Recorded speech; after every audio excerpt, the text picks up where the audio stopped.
ஜனநாயக படம் வெளியாக வேண்டி மொட்டை அடிச்சுக்கிட்ட தீவிர ரசிகை. விஜய்க்காக எந்த எல்லைக்கும் போவோம். தளபதி லாஸ்ட் படம், அதை கூட நீங்க இது மாதிரி பண்றீங்க. தளபதிக்காக நாங்க என்ன வேணாலும் பண்ணுவோம்.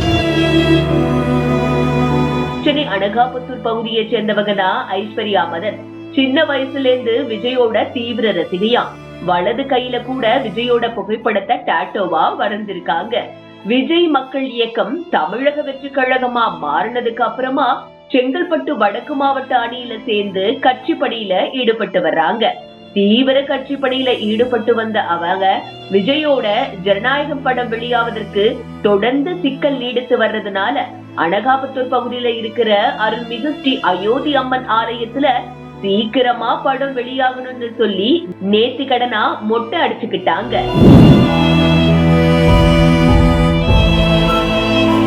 திரைப்படங்கள்ல தான் இது மாதிரி வில்லனா வந்து தொந்தரவு கொடுப்பதை பார்த்திருக்கோம். ஆனா விஜய்க்கு அது அப்படியே நடக்குது.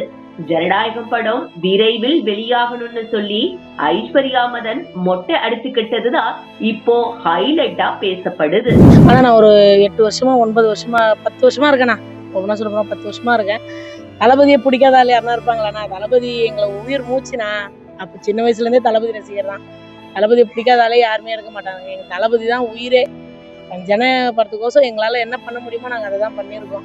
தளபதிக்காக நாங்க எந்த எல்லைக்கு வேணா போறதுக்கு ரெடியா இருக்கோம். நாங்க என்னைக்கு ஜனநாயகன் வருதோ அன்னைக்குதான் எங்களுக்கு பொங்கல். ஒரு படத்துல நம்ம சொல்லுவோம் இது மாதிரி வந்து ஹீரோ வருவாரு, அவர் நல்லது செய்வாரு, வில்லன் தடுப்பாருன்னு. இப்போ படத்தை தாண்டி இப்போ 2026 அவர் வருவாரு. அதுக்காக என்ன வேலை பண்ண முடியுமோ அவரும் பண்ணிட்டு இருக்காங்க. இப்போ இந்த படத்து லாஸ்ட்டுங்க, எங்களை கொண்டாட விடுங்க. நாங்க லாஸ்ட் எப்படி எனக்கு சொல்ல ரொம்ப ரொம்ப ஃபீலிங்கா இருக்குங்க. 2 நாளும் ரொம்ப மன உளைச்சல்ல இருக்குங்க.